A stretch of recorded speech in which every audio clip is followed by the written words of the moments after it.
할렐루야. 수요일 저녁인데 보통 이 시간에는 드라마 보시는데 드라마 안 보시고 교회당 나오신 우리 바른교회 교우 여러분, 주님의 이름으로 축복합니다. 물론 세상에 주는 즐거움도 있고 기쁨도 있지만 사흘 만에 함께 모여서 예배하는 이 수요 예배 기도의 시간이 얼마나 귀한지, 얼마나 감사한지, 세상이 줄 수 없는 기쁨, 세상이 줄 수 없는 은혜를 오늘 교우들과 함께 충만하게 나눌 수 있는, 또 함께 하나님께 감사할 수 있는 은혜의 시간 되기를 주님의 이름으로 축원합니다. 저는 정근영 목사님과 1991년 한신대 신학과 같이 입학했던 동기입니다. 지금까지 34년 동안 하루도 빼지 않고 잘 친하게, 그리고 서로 위해서 기도하며 격려하며 응원하는 동역자로 지금 살아오고 있습니다. 신학교 시절 기숙사에서부터 대학원 수유리, 대학원 시절 기숙사까지, 또 나중 결혼해서 목회 현장에 이르기까지 지금까지 함께 또 왕래하고 또 교통하면서 서로 위해서 기도하고 있는 막역한 또 동기이기도 한데, 이렇게 귀한 바른교회 수요예배 시간에 또 초대를 받아서 하나님 말씀 나눌 수 있는 은혜를 주신 것도 또한 감사합니다. 여러분, 정근영 목사님을 담임 목사를 모시고 사는 거 귀한 복인 줄로 믿습니다. 하나님께서 이 바른교회에 특별히 허락하신 하나님의 섭리요 은혜인 것을 여러분이 귀하게 여기시고 이 은혜를 놓치지 마시고 늘 간직하며 나가는 가운데 큰 은혜의 삶을, 평강의 삶을 살아갈 수 있기를 바라겠습니다.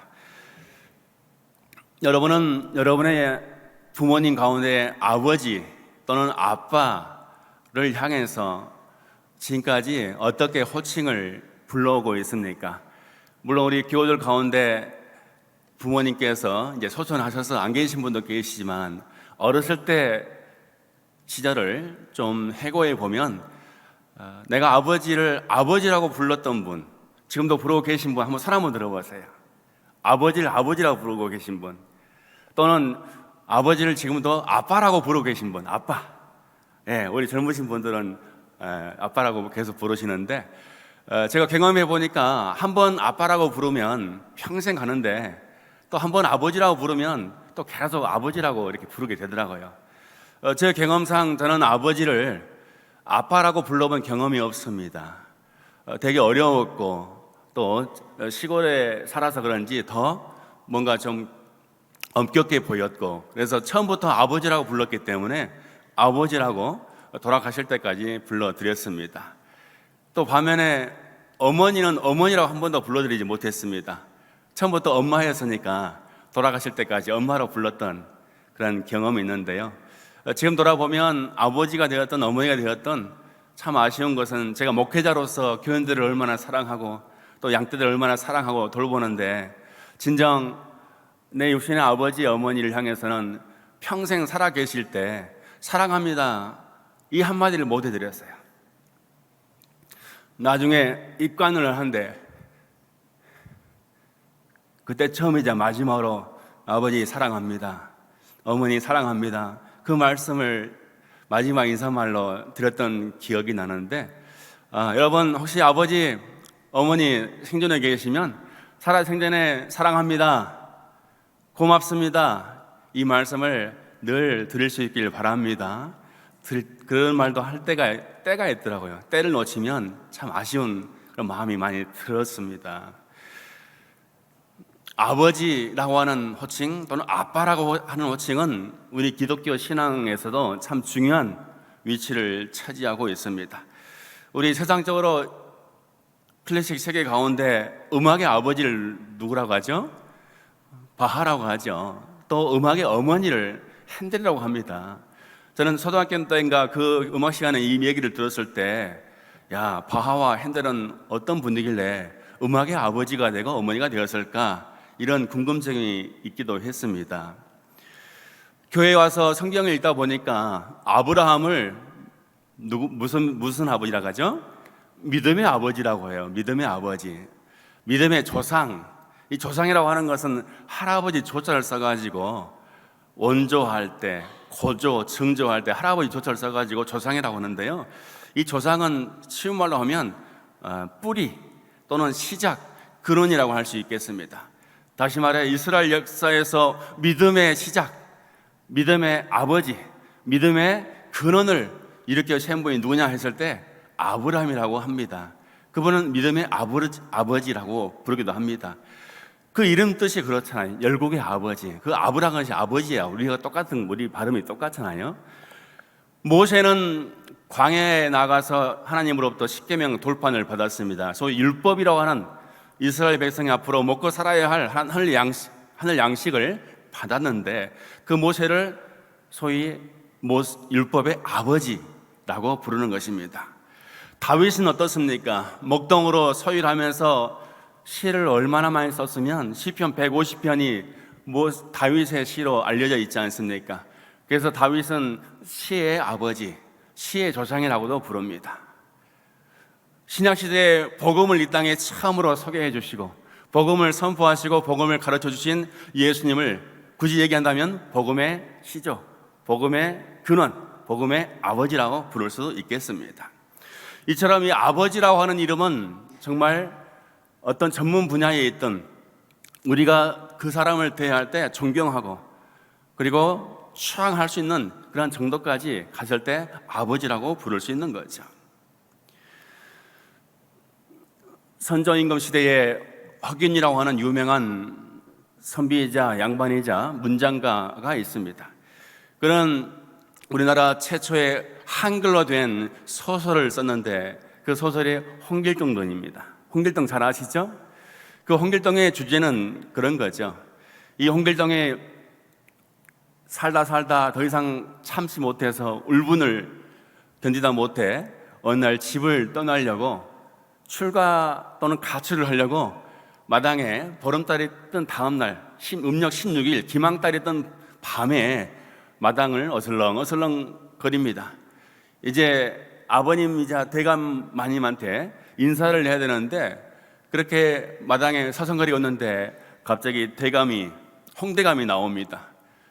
야심한 시각에 왜 이리 마당에 서 있느냐 하고 물었더니 소인, 대감 앞에서 소인이잖아요. 머슴이니까. 소인, 지금까지 태어나서 아버지를 아버지라 형을 형이라 부르지 못하고 사는 것이 어찌 사람의 삶이겠습니까? 오늘 제가 이 서름을 이기지 못하여 이제는 이 집을 떠나고자 대감마님께 하직 인사 드리고자 나와 있습니다. 이렇게 홍길동이 그 아버지를 향해서 아버지라 한 번도 부르지 못하고 대감이라고만 불렀던, 왜 그렇습니까? 적자, 다시 말해 본처의 소생이 아니라 첩의 소생, 서자이기 때문에 그 서자들은 아버지를 아버지라 부르지 못하고 그냥 대감마님이라 부르는 거예요. 그래서 아들의 위상도 있는데 그 모습으로 살아야 했던 그 울분을 이제는 종지부 찍고 집을 떠나겠다고 하니까 그때 이 홍대감이 그 얘기를 듣고 얼마나 짠하겠어요. 그 자기 아들인데. 그랬더니 이 홍대감이 마침내 윤언을 내립니다. 오늘 이후로 너는 호형을 허하노라. 형을 형이라 부르고 아버지를 아버지라고 부를 수 있도록 허락하겠노라. 이렇게 홍대감이 선언하니까 그때 딱 홍길동이가 무릎을 꿇고 하직 인사를 합니다. 처음이자 마지막으로 이제는 소인이 아니라 뭐가 되죠? 아버지 아들이니까 소자 오늘 밤 이제 이 집을 떠나서 새로운 삶을 살고자 하오니 아버님 억제 건강하시고 강건하시길 바랍니다 하면서 떠나갑니다. 떠나서 이제 율독을 세워서 이상사유를 세웠다고 하는 이야기가 홍길동의 이야기 아니겠습니까? 이 소설은 적서차별의 그러한 사회적 모순을 시정하고 고발하고자 쓴 아주 혁명적인 소설이라고 할 수 있겠죠. 지금은 아무렇지 않지만 500년 전에 이 소설을 썼다고 하는 것은 엄청난 파격적인 모험이라고 할 수 있겠습니다. 여러분, 아버지를 아버지라고 아빠를 아빠라고 부를 수 있는 것 하나님의 큰 은혜인 줄로 믿습니다. 우리를 낳아주신 육신의 아버지, 육신의 아빠도 이렇게 부를 수 있었지언정 우리 믿음의 세계에서는 여기서 한 단계 더 나아가서 이제는 세상 만물을 창조하시고 예수 그리스도를 통하여 세상을 구원하신 만물의 만유의 주 아버지를, 하나님을 아버지라고 불러야 되는데 예수님 당시에는 그 하나님을 어떻게 불러야 할지 정해진 바가 없었습니다. 왜냐? 하나님의 이름은 함부로 입에 올릴 수 없을 뿐만 아니라 그 성경 읽다가 하나님의 이름이 나오면 그냥 아도나이, 나의 주님이라는 말로 읽거나 그냥 건너뛰는 것이 그 당시 유대인들의 관습이었습니다. 거룩하신 하나님, 존귀하신 하나님, 창조의 주 하나님, 구원의 주 하나님, 이렇게 위대하고 높고 엄위하신 그 하나님을 어찌 인간의 입에 올릴 수 있겠는가 하는 것이 유대인의 그 당시에 사고 방식이었는데, 자, 그 하나님을 어떻게 불러야 할지 예수께서 오늘 두 개의 본문을 통해서 우리에게 길을 제시하고 있다고 하는 것입니다. 먼저 읽었던 요한복음 15장, 나는 참 포도나무요 아버지는 농부라, 이렇게 표현하고 있습니다. 여러분, 포도나무는 많은데 왜 앞에다 참을 붙였을까요? 수많은 포도나무 가운데 내가 참 포도나무, 진짜 포도나무, 레알 포도나무라고 하는 겁니다. 이스라엘 역사에서 이스라엘 백성은요, 출애굽할 때부터 하나님께서 포도나무라고 여겼습니다. 그래서 이사야서 2장 5절 이하의 포도원의 노래에 의하면 내가 이스라엘 극상품 포도나무라 여기고 저 출애굽할 때 애굽에서 이끌고 나온 저 극상품 포도나무 이스라엘, 내가 그들을 위해서 땅을 파고 막루를 세우고 그렇게 지극정성으로 관리하고 사랑하면서 가꾸어 주었건만 그들이 극상품 포도나무 열매를 맺어야 되는데 나중에 보니까 어때요? 들포도 열매를 맺어요. 아주 맛대가리 없는, 먹을 수 없는 떫은 그냥 들포도 열매를 맺어버린 겁니다. 그만큼 뭐냐? 하나님께서는 이스라엘 백성을 가수원지기로서 포도원 농장을 잘 일궜는데 열매를, 좋지 않은 열매를 맺다 보니까 이스라엘 백성은 실패한 포도나무, 참 포도나무가 아니라 들포도나무, 이렇게 각인이 된 겁니다.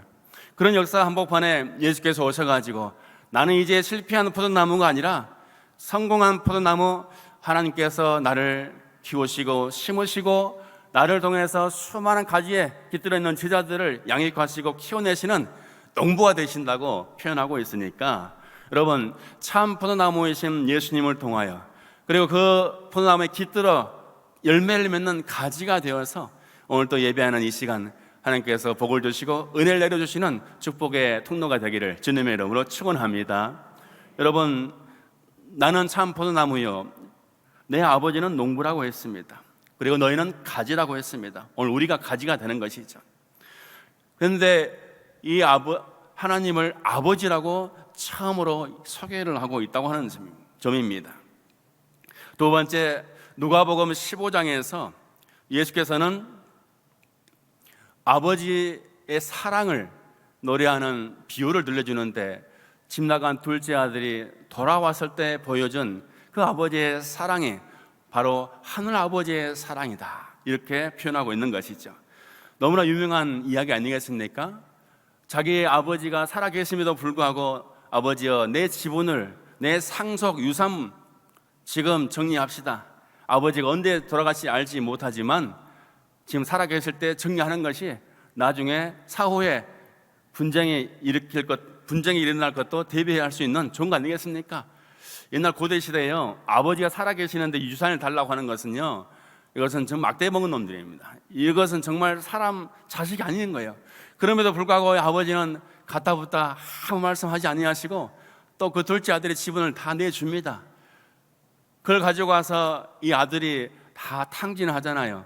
그가 탕진해서 쥐엄나무 열매도 챙겨 먹지 못한, 그것도 누가 줘야만 얻어먹는, 빌어먹는 그 알거지 밑바닥 인생을 전전할 때 그나마 그가 참 감사한 것은 둘째 아들이 자기 자신의 모습을 보았다고 하는 것입니다. 우리 누가복음 15장 17절 볼까요? 누가복음 15장 17절 한번 읽어보겠습니다. 시작. 이에 스스로 돌이켜 이르되 내 아버지에게는 양식의 풍족한 품꾼이 얼마나 많은가, 나는 여기서 줄여 죽는구나. 아멘. 여기서 스스로 돌이켜 이르다 할 때 이 부분을 영어 성경으로 He came to himself 이렇게 표현했습니다. 무슨 말이냐? 그가 그 자신에게 돌아갔다는 겁니다. 그 자신의 본래의 모습으로, 아버지의 아들의 모습으로, 귀한 하나님의 아들의 모습으로, 하나님의 형상이 새겨졌던 태초의 원형의 모습으로, 본래의 모습으로 돌아갔다고 하는 겁니다. 그 돌아갔을 때 그는 자신이 어떤 사람인지 알게 되었어요. 그래서 아버지 집을 생각하고 떠올려내고, 이제는 아들이라 일컬음 받지 못하겠으니 종이라도 머슴이라도 써주면 고맙겠다 하고서 집으로 돌아가지 않습니까? 이 아들이 얼마나 그래도 귀합니까? 여러분, 드라마나 영화 보면 자식들의 부모님 재산을 다 중간중간 빼가지고 밖에 나가서 다 쓴 다음에 한 번 나갔다가 돌아와서 한 번에 다 참여하던가요? 다 용서를 구하고 아버님, 어머님 잘못했습니다, 무릎 꿇고 용서를 구하던가요? 대부분 아니잖아요. 아버지, 어머님, 부모 그 재산 다 그냥 바닥 날 때까지 다 빼먹잖아요. 이런 불효막심한 사람, 자식들 얼마나 많습니까? 그런데 이 둘째 아들은 단번에 그가 얼마나 큰 죄에 있는지, 하늘과 아버지께 죄를 짓는지 알게 되면서 돌아가게 되었다고 하는 이야기입니다.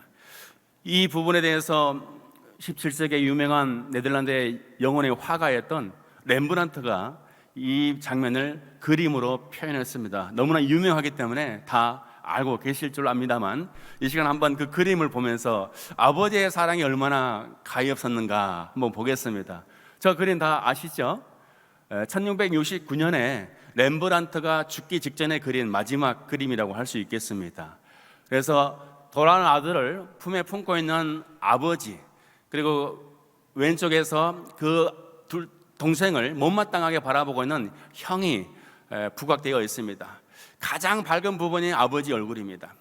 그리고 형의 얼굴과 그리고 동생의 그 아들의 등이 손 부분이 밝게 처리되어 있습니다. 가장 중요한 부분이라고 하는 거죠.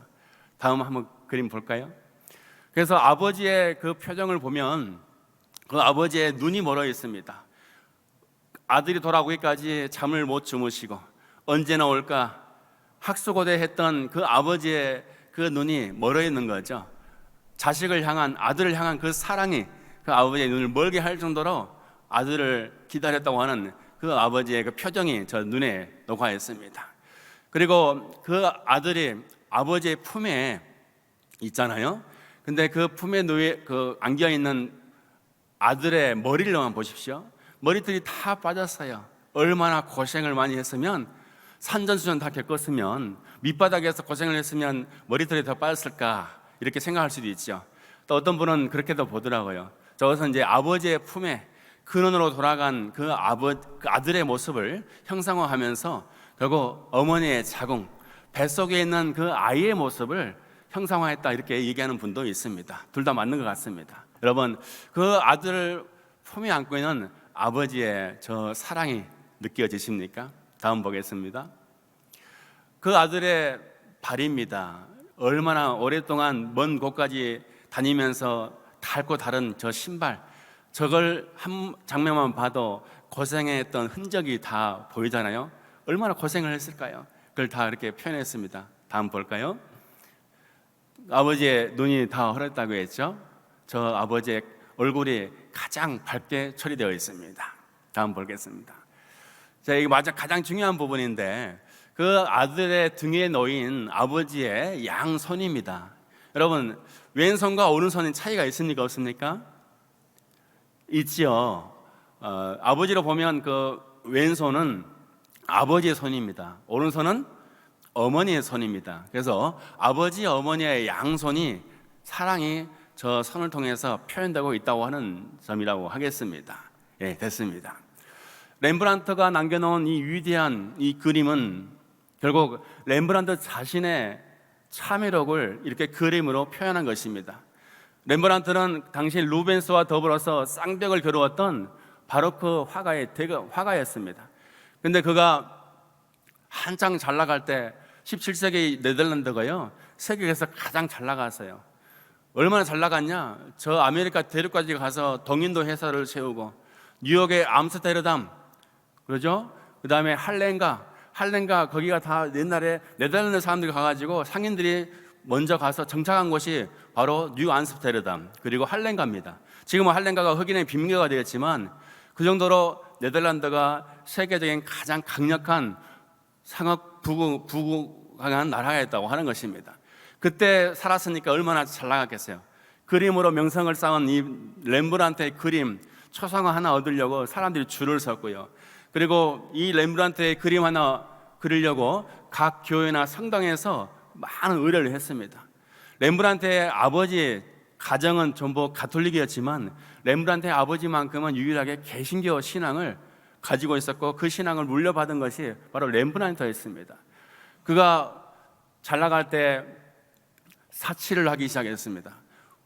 그 당시에 요즘으로 치면 고가의 명품 이런 시리즈를 다 집에다 아내와 더불어서 매입을 하게 되고 그러면서 자기의 명성을 자랑하기도 하고 그리고 과시하기도 했는데 언제부턴가 그의 그림이 팔리지 않게 됩니다. 그리고 첫째 부인과 이혼을 하게 되고 그리고 자기의 아들이 또 죽게 됩니다. 둘째 부인도 있었지만 이혼하는 과정에서 또 상속 문제도 있었고 아주 갈등이 많았습니다. 그래서 아내 죽고 아들도 죽고 그래서 말년에는 혼자만 남게 됩니다. 돈도 벌지 못하고 아주 거지가 된 거죠.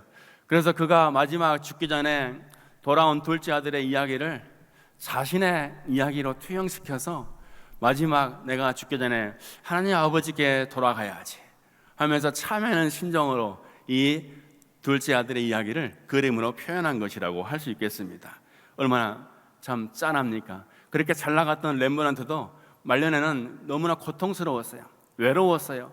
아내도 없고 아들도 죽어버리고 배달 하나는 있었지만 얼마나 슬프고 비참했는지 이 그림을 통해서 아버지의 사랑, 하나님 품에 귀하겠다고 하는 그러한 고백을 이렇게 그림으로 그려낸 것입니다.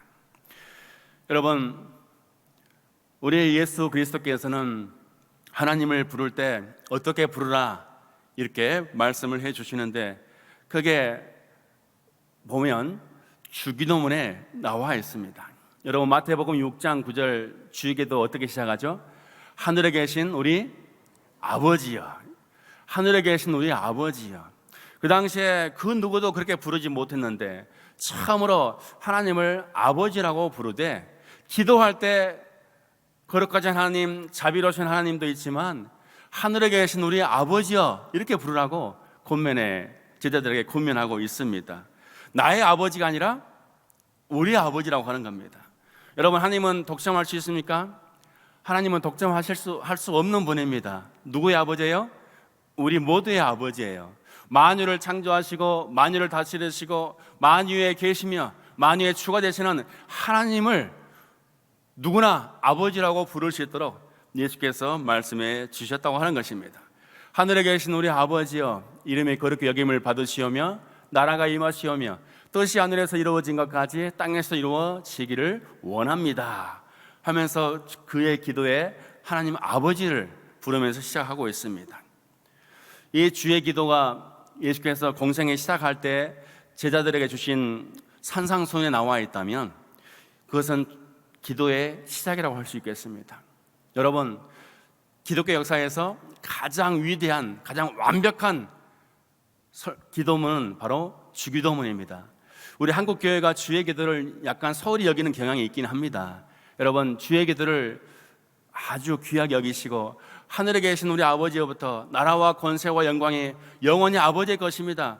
좀 짧은 기도문이지만 그 한 기도문 가운데 모든 것이 우리가 드릴 기도가 다 들어 있습니다. 이 주의 기도를 여러분 기도의 시작으로 여기시고 늘 아버지의 나라, 아버지의 뜻, 아버지의 이름을 영원하게 해드리는 그 기도를 드릴 수 있기를 주님의 이름으로 축원합니다.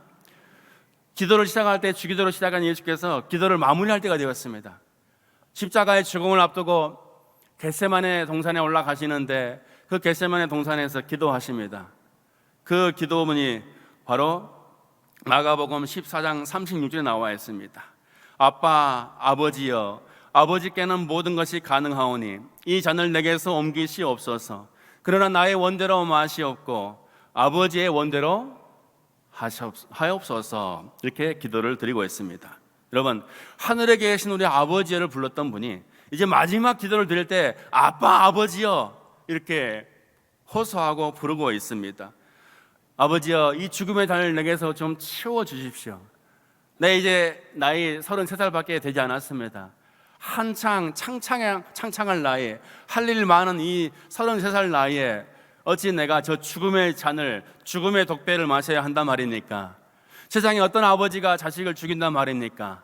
하면서 이 죽음을 앞두고요, 예수께서 아버지 하나님께 항변하는 거예요.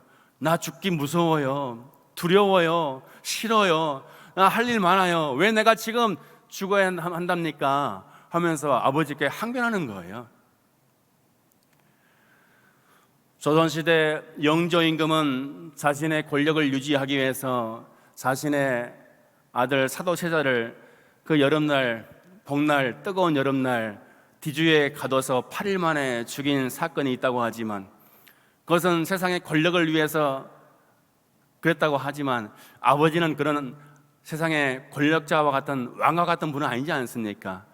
그런데 왜 나를 죽이려 하십니까? 하면서 예수님도 순간 그렇게 시험에 드는 거죠. 따지고 싶은 거죠. 인간적인 그런 저항을 하는 거죠. 그러나 예수님의 겟세마네 마지막 결단의 기도는, 그러나 나의 원대로 마시옵고, 누구의 원대로? 아버지의 원대로 하옵소서. 아멘. 이것이 예수님의 기도입니다. 기도의 시작은 주의 기도로 시작하지만 기도의 마지막은 바로 마지막까지 최후의 순간, 결정적인 순간에 아버지의 원대로 하시옵소서. 제가 십자가의 죽음을 맞이하겠나이다. 내가 죽어서 세상의 구원을 받는다면, 인류가 구원받는다면 제가 골백번이라도 죽겠나이다 하면서 나의 원을 거두고 아버지의 원대로 십자가를 지겠노라고 결단하는 것이 바로 겟세마네 기도라고 하는 것입니다.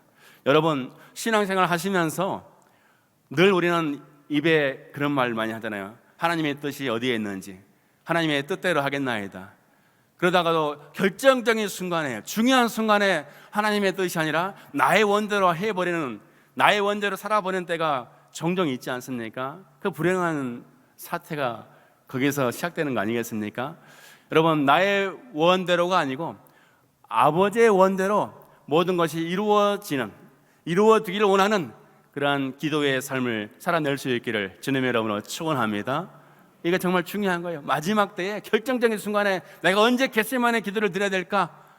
그때 내 원이 아니라, 나의 뜻이 아니라 아버지의 원대로 십자가를 지겠노라 결단했던 그 예수님의 겟세마네 기도가 여러분의 최후의 기도가 될 수 있기를 바랍니다. 한 군데 더 보겠습니다. 사도 바울은 로마서 8장 14절 15절에서 하나님을 이렇게 부르고 있습니다. 같이 읽을까요? 시작. 무릇 하나님의 영으로 인도함을 받는 사람은 곧 하나님의 아들이라. 너희는 다시는 무서워하는 종의 영을 받지 아니하고 양자의 영을 받았으므로 우리가 아빠 아버지라고 부르짖느니라. 아멘. 우리가 예수님을 믿기 전에는 종이었어요. 종은 누구의 눈치를 보죠? 주인의 눈치를 봐요. 주인의 얼굴이 화나면 평안하지만 뭔가 화가 나 있고 언짢아 있으면 괜히 불안하잖아요. 무서워하는 종의 영이 아니라 이제는 하나님의 아들의 영.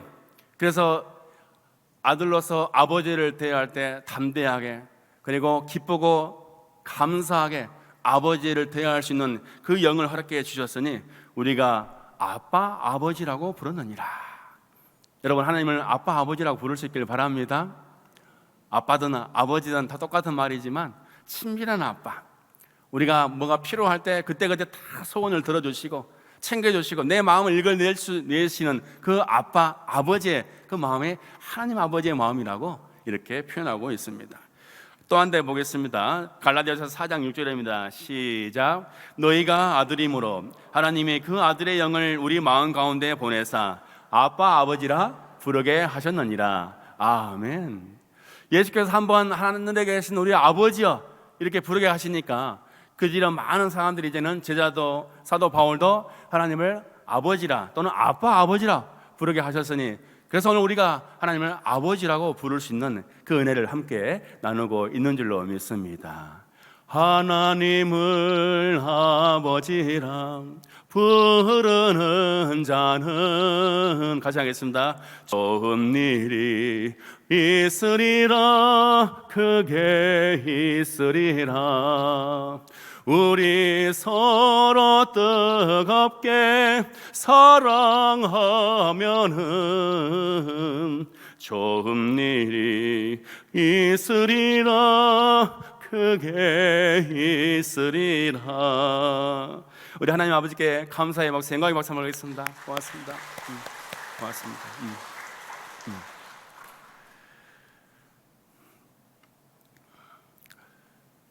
제 육신의 아버지를 기억하게 되면 늘 가슴이 아려올 때가 종종 있습니다. 가난한 농사꾼으로 태어나가지고 7남매를 거두시려고 평생 농가 밭에서 등이 휘도록 그렇게 고생을 하시다가 2018년 88세를 일기로 하나님 부르심을 받으셨습니다. 그 집안에 뭐 별볼일 없는 그런 논 밭대게 조금은 가지고 이 할머니까지 해서 10명을 이제 식구를 건사했는데, 제가 아주 어렸을 때 할머니께서는 절에를 열심히 다니셨습니다. 사찰에 가서 불공을 드리고 오면 뭐 한마디 하시는데, 그때는 무슨 말인지 몰랐지만 그게 불교에서 하는 말이었구나 나중에 알게 되었죠. 그런데 저의 제일 큰 위에 있던 누나가 어느 날 아무 이유 없이 아프기 시작했습니다. 그냥 밥도 안 먹고 시름시름 말라가는데, 그 당시 뭐 40년 45년 전이니까 뭐 약도 없죠. 병원에 가기도 힘들죠. 그냥 집에 그냥 방치하다시피 했죠. 그럼에도 우리 할머니께서는 그 딸을 손주를 구하려고 그렇게 이제 노심초사 기도하는 가운데 뭐랄까요, 그때는 그 마지막으로 했던 것이 굿이입니다. 굿. 무당도 불러가지고 점쟁이 불러가지고 굿을 하는데요, 초등학교 때 학교 갔다 동네에 들어오면 동네 어귀에서부터 이 징소리 막 굿하는 소리가 들려와요. 그 들려오면 괜히 막 무섭기도 하고, 집에 들어가면 누나가 굿을 그 한가운데 마당에 앉아가지고 무릎 꿇고 있는 모습을 항상 볼 수 있었는데, 그렇게 해도 이제 치유가 안 되고 회복이 안 되니까 마지막으로 갔던 것이 아마 교회였나 봐요. 교회에 나가기 시작하면서 이제 저희도 함께 교회 나가서 신앙생활을 하게 되었습니다. 그때가 1980년 3월 달이었는데 제가 초등학교 3학년 때였습니다. 그때 할머니가 보여주셨던 그 신앙의 모습은 참 정갈했습니다. 겨울에도 그 아궁에 불을 떼가지고 물을 끓여가지고 정갈하게 목욕체계를 하고 하얀 그 한복을 이렇게 준비해서 입고 나가시던 그 모습이 항상 눈에 선했습니다. 그래서 저도 나중에 이제 신앙생활 같이 교회 다니면서 그런 과정을 밟아가긴 했지만, 결국 할머니께 돌아가실 때 그 누나가 치유되지 못한 것을 보시고 저한테 마지막 유언 아닌 유언을 하셨어요. 영일아, 너희가 누나 회복을 위해서 기도 열심히 해야 된다 하면서, 누나 회복을 위해서, 치유를 위해서 너희가 열심히 기도하라, 마지막 말씀을 남기시고 소천하셨습니다. 그런 마음 한켠에 있었던 것 같아요. 누나를 치유해야 한다는 그런 사명이랄까요? 기도의 제목이랄까요? 그래서 여러 가지 이유가 있었지만 한신대 신학과를 가게 되는데도 그 한 이유가 있었습니다. 그때 신학교에 입학했을 때 아버지께서는 딱 한마디만 하셨습니다. 내가 너에게 해줄 수 있는 것은 없지만 내가 오늘부로 교회를 나가겠다 하면서, 제가 신학교 입학한 그 해부터 교회에 나가셔서 함께 예배를 드리며 기도해 주신 아버지입니다. 그 아버지를 생각하면 참 아린 그런 기억들이 많이 있는데, 그 중에 하나가 초등학교 때 시골에서는 봄이 되면 논에 물을 가둬가지고 논을 갈아서 쟁기질 해가지고 모를 심어야 되잖아요. 그 농사할 때 쟁기질이 필수인데, 그 당시에는 동네가 경운기나 이런 트랙터가 없고 소로 대부분 쟁기질을 했습니다.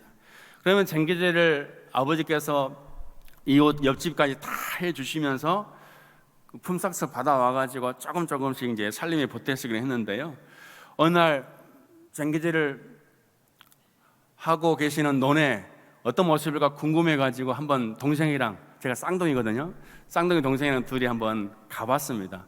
그때는 마침 그 쟁기질을 하던 중에 그 주인 어른께서 새참을 가지고 오셨는데 라면을 가지고 오신 거예요. 여러분, 라면을 집에서 끓여가지고 그 논에까지 가지고 오면 어떻게 되죠? 대부분 퍼져 있어요. 그러죠? 그럼에도 불구하고 아버지께서는 그 쟁겨질 하시면서 얼마나 피곤하게 했어요. 그런데 그 새참을 당신이 안 드시고 우리가 옆에 와 있으니까 그 라면을 저희에게 주시는 거예요. 냄비에 들어있는 라면을. 그래서 저희들이 이제 아버지한테 드셔보라는 말도 안 하고 둘이가 그냥 하천병에 나가지고 그냥 먹었죠. 그 다음날 기대를 가지고 또 한 번 갔더니 또 그날도 라면을 끓여주셔요. 라면을 가져왔어요. 그 시간에. 그래서 그날도 진짜 아무 생각 없이 배고프니까 아버지가 주시는 그 냄비 주변에 딱 둘러앉아서 먹으려고 하는데 그 주인 어른께서 딱 한마디 하시는 거예요. 그 한마디가 뭐겠습니까? 저 속아지 없는 새끼들, 저 속아지 없는 새끼들, 딱 한마디 하시더라고요. 저는 그때 그 말이 무슨 말을 물었어요. 아버지는 배고프도록 전기질을 하는데 피곤한데 그 아버지가 드셔야 할 것을 저것들이 와가지고 딱 채서 먹어버리니까 얼마나 그 주인 그 어른께서 보실 때는 진짜 속아지 없는 것들이죠. 멍둥이 있으면 때려 버리고 싶은데 그 나중에서 그 속아지 없는 새끼들의 의미를 알게 되었습니다. 그 말을 그 의미를 알게 되는 순간 그때부터 아버지만 생각하면 그 장면이 생각나가지고 늘 미안하고 죄송스러운 마음이 있는 거죠. 그럼에도 불구하고 아버지는 한 말씀 하지 않으시고 또 새참으로 주시는 보름달 빵 같은 거 주시면 안 드시고 집에 와가지고 오셔가지고 바로 우리한테 주시곤 했던 그 아버지의 그 마음이 그 자식들을 향한 그 사랑이 아니었을까. 그 아버지를 평생 동안 살아가면서 사랑합니다 한 번도 하지 못했던 그 아쉬움, 그 마음이 늘 남아있다고 하는 것이죠. 여러분, 아버지를 아버지라고 부를 수 있고 아빠를 아빠라고 부를 수 있고 또 우리의 영적인 하나님 하늘 아버지를 아버지라고 부를 수 있는 이때에 여러분의 삶의 자리에 매 순간 그 아버지를 그리워하고 그 아버지를 부르면서 만날 수 있기를 주님의 이름으로 축원합니다. 이걸 옛날 사자성어로 염천호부라고 합니다. 네 글자로 하늘을 생각하면서 호부, 아버지를 부르라고 하는 거예요. 같이 해볼까요? 염천호부. 항상 아버지를 부르라고 하는 거예요. 하늘에 계신 우리 아버지야. 우리 육신의 아버지, 육신의 어머니도 참 귀하신 분이고 우리에게 몸을 주시고 우리에게 사랑을 주셔서 오늘 내가 있기까지 헌신하시고 아낌없이 베풀으셨던 그 사랑도 얼마나 감사하고 얼마나 은혜가 넘칩니까? 만물을 창조하신 하나님 아버지를 아버지로 부를 수 있는 그 은혜가 여러분의 삶의 자리에 늘 차고 넘치기를 주님의 이름으로 축원합니다. 예수님은 나는 참 포도나무요 내 아버지는 농부라 했습니다. 여러분, 세상적으로 볼 때 신입사원이 면접할 때 아버지는 뭐 하십니까? 이렇게 물어볼 때 우리 영화의 한 장면이 있잖아요. 네 아버지 뭐 하시노? 이렇게 물어봤을 때 그래도 세상적으로 봤을 때 국회의원입니다 하면 얼마나 막 든든해요. 군수입니다. 얼마나 든든해요. 장관입니다. 그렇게라도 하고 싶은 것이 우리 마음 아닙니까? 근데 우리 예수께서는요, 하나님의 아들이면서도 아버지가 하나님인데도 불구하고 내 아버지는 뭐라고 했어요? 농부라고 했어요. 농부. 여러분, 예수님 당시 농부가요, 목자와 더불어서 가장 천하고 가장 멸시받고 가장 세상 밑바닥에서 흙을 일구며 살아야 했던 가장 비천한 직업군의 최고의 비천한 직업이 농부였습니다. 조선시대 500년 동안 농자 천하지 대본이라고 했지만 농부가 천하의 근본이라고 했지만 그것은 허울뿐이었습니다. 여러분, 지금 농부가 대접받습니까? 농사 지으면 지을수록 가난해지는 것이 농사의 그런 속성 아닙니까? 그런데 내 아버지를 어디 가서 농부라고, 뱃사람이라고, 환경미화원이라고, 아파트 경비라고 자신있게 소개하고 인사할 수 있겠습니까?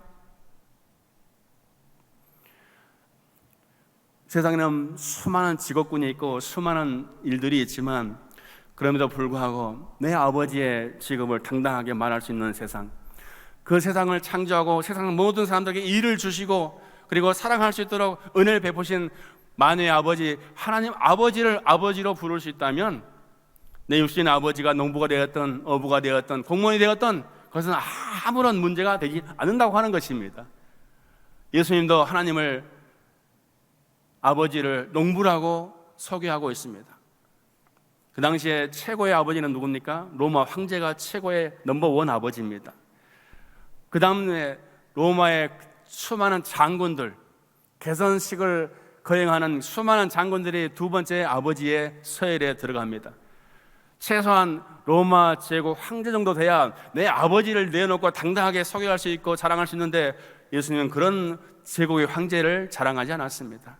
예수님은 농부로서 포도나무를 키워내시고 그 가지에 깃들어 있는, 포도나무에 깃들어 있는, 붙어 있는 가지를 통해서 수많은 저와 여러분의 열매를 맺을 수 있도록 은혜를 베푸신 그 하나님이 참으로 우리 아버지가 되신 줄로 믿습니다. 그 아버지를 여러분 자랑스럽게 여기시고 언제든 부르시고 언제든 만날 수 있는 그 은혜가 늘 충만하기를 주님의 이름으로 축원합니다. 제가 코로나 때 경험한 이야기입니다. 간증을 제가 그물동에 듣게 되는데요. 젊은 집사님이 코로나 때에 이제 사업도 여의치 않고 돈을 좀 벌어야 되는데 계속 가게가 어려워져서 마침 친정 어머니가 돈을 좀 사업 자금을 줬나 봐요. 그랬더니 갑자기 목사님 오셔서 개업 예배 드려달라고 무인 아이스크림 가게를 열었어요. 여름에 열었으니까 얼마나 많이 잘 팔렸겠어요. 그래서 야심차게 포부를 가지고 개업 예배 드리고, 그리고 여름에 가을, 초여름까지, 초가을까지 잘 됐습니다. 근데 이제 가을이 지나고 겨울이 되니까 어때요? 겨울에 아이스크림 먹습니까? 안 먹습니까? 안 먹죠. 그러다 보니까 이 가게에서 임대료는 계속 300만 원 이상 매월 나가야 되죠. 그래 장사는 안 되죠. 그래서 이제 빚이 계속 쌓이다 보니까 결국에는 이 가게를 1년 만에 폐업을 하게 되었습니다. 그 폐업을 하게 되면서 얼마나 속이 상했겠어요. 그냥 어머니가, 친정 어머니가 준 그 돈 가지고 무심코 돈 받으려는데, 야, 세상이 만만치 않구나 하는 그런 고백을, 그런 체험을 하게 된 거죠. 그 집사님이 마지막에 저한테 고백하기를 그런 겁니다. 제가 수천만 원 날긴 했지만 다른 분들 많이 아픈 다음에, 큰 사고를 당한 다음에야 하나님을 만나는, 예수님을 만나고 영접하는 사람들이 부지기수 있는데, 자기 자신은 그냥 수천만 원 그냥 하나님을 만나는 수업을 했다고 생각하니까 그래도 감사하더라는 거예요.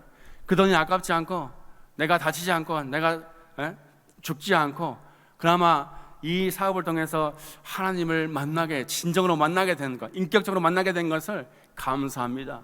두 번째 감사를 또 하게 되는 게, 예전에 설교를 들을 때, 예배 드릴 때, 또는 장로님들 기도하실 때 하나님을 하나님으로 부르고 또 아버지라고 부를 때, 그때 하나님, 그때 아버지는 나의 아버지가 아니고 나의 하나님이 아니었다고 하는 거예요.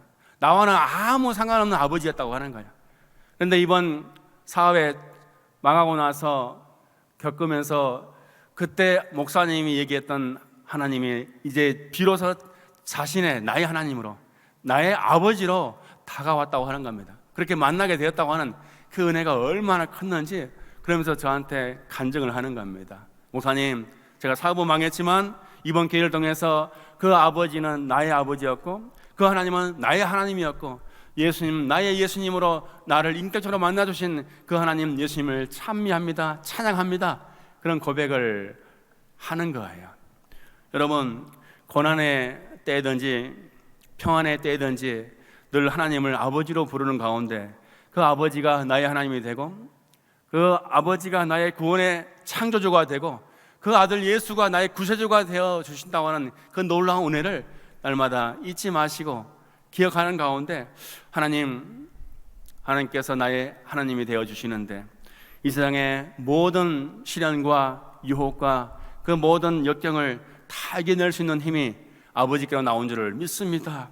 이렇게 고백하는 가운데 오늘의 삶을 담대하게 이겨낼 수 있는 여러분이 될 수 있기를 주님의 이름으로 축원합니다. 여러분, 그래서 여러분, 이 바른교회 이름을 제가 좀 들여다보니까 참 은혜가 많이 되었습니다. 저 수명산이라고 하는 산 모양의 주발을 엎어 놓은 것처럼 생겨서 발산동에 그 동네 이름이 생겼고, 여기도 옛날 발음리였다고 하면서요, 그 밥그릇 긁는 소리가, 옆집에서 들려오는 소리가 온 동네에 이제 울려 퍼졌다는 데서 발음인데, 여러분 어떻습니까? 예수께서요 귀신 들려가지고 귀신의 힘으로 사람들을 치유하고 다닌다는 소문이 들으니까 그 어머니와 형제들이 예수님을 잡아서 가두려고 찾아옵니다. 마침 이렇게 강연을 하고 있는데, 하나님 말씀을 가르치고 있는데 밖에서 예수의 어머니와 형제들이 찾아왔다는 소식을 기별을 넣어줍니다. 그러면 상식적으로 생각하면 어떻습니까? 아이고 우리 어머니께서 오셨단 말이냐? 그럼 내가 금방 나간다고 알려드려라, 이렇게 해야 되는데 갑자기 예수께서 무슨 말씀하세요? 마가복음 3장 31절 이해합니다. 누가 내 어머니이며 누가 내 형제냐? 여기 모여서 하나님의 말씀을 듣고 행하는 여러분이 내 어머니요, 내 아버지요, 내 형제요, 내 자매라, 이렇게 말씀을 하신 겁니다. 놀라운 선언 아닙니까? 나를 낳아주신 어머니, 내 육신의 아버지 어머니도 소중하지만 그걸 뛰어넘어서 하나님의 말씀을 함께 듣고 배우는 예수님의 새로운 가족, 하나님의 말씀으로 이어진 새로운 가족, 거기에 주시는 하나님의 은혜가 얼마나 큰데, 그러면서 예수님은 그 가족의 개념을 확장시켜 줬어요. 우리는 세상의 가정 어떻습니까? 나를 낳아주신 그 부모님, 나와 함께한 형제 자매만 내 가족이지만, 우리 믿음의 사람들은, 바른교회에 속하는 모든 믿음의 가족들은 하나님의 말씀을 함께 듣고 배우며 펴어 있잖아요. 배우고 섬기며 선교하는 이 교회야말로 예수님의 확장된 예수님의 가족, 하나님의 아들, 딸들이 함께 모여드리는 하나님의 신앙의 공동체가 된 줄로 믿습니다. 예수님은 그런 가족의 개념을 확장시키면서 누가 내 아버지이며 어머니이며 내 형제여 자매냐? 여러분, 우리 모두가 다 아버지요, 어머니요, 내 자식이요, 내 부모요, 이런 하나됨의 의식을 함께 가지고 나아갈 수 있는 우리 바른교회 되기를 주님의 이름으로 축원합니다. 그런 믿음의 경곽에 서 있는 곳에는 내 자식이 학교 가서 왕따 당하거나 폭행을 당하거나 그런 일이 전혀 없습니다. 왜요? 다 내 자식인데요, 다 내 부모님인데요, 서로 늘 살펴주고 아껴주고 지켜주는, 보호해주는 어머니요, 아버지요, 자식인데, 누가, 어느 자식이 가서 매를 맞고 오면 어느 자식이 왕따를 당하겠습니까? 그래서 믿음의 세계라고 하는 것은, 예수 가족은 이렇게 위대한 그런 힘이 있다고 하는 것을 우리가 깨닫게 될 줄로 믿습니다. 여러분, 아버지께 돌아가는 인생, 둘째 아들이 아버지께 돌아가는 인생처럼 우리도 언젠가는 아버지께 돌아가게 될 것입니다. 예수께서 마지막 때에 그런 말씀을 주셨죠. 요한복음 13장 1절, 예수께서 아버지께 돌아갈 때가 이른 줄 아시고 세상에 남아있는 자기 사람들을 사랑하시되 끝까지 사랑하시니라 하면서, 당신이 이제 죽어야 할 때가, 아버지께 돌아갈 때가 이른 줄 알았지만 거기에 두려워하지 않고, 거기에 연연하지 않고 끝까지 자신이 해야 하는 마지막 사명, 남아있는 사람들을 죽음에 이르기까지 끝까지 사랑했던 그 예수님의 사랑 가운데 거할 수 있는 우리 바른교회가 되기를 주님의 이름으로 축원합니다. 밥그릇 긁는 소리, 밥상에서 함께 밥을 먹는 소리가 이웃에게까지 들릴 수 있다면 그 얼마나 참 정겹고 가장 이상적인 목가적인 동네입니까? 예수 그리스도의 말씀을, 복음을 서로 전하고 그 복음을 전하는 소리가 발음이 될 수 있기를 주님의 이름으로 축원합니다. 서로 함께 공동 식사를 하고 또 차를 마시며 사랑을 나누고 섬기며 함께 교제하는 그 모든 소리가 발음이 되기를 주님의 이름으로 축원합니다.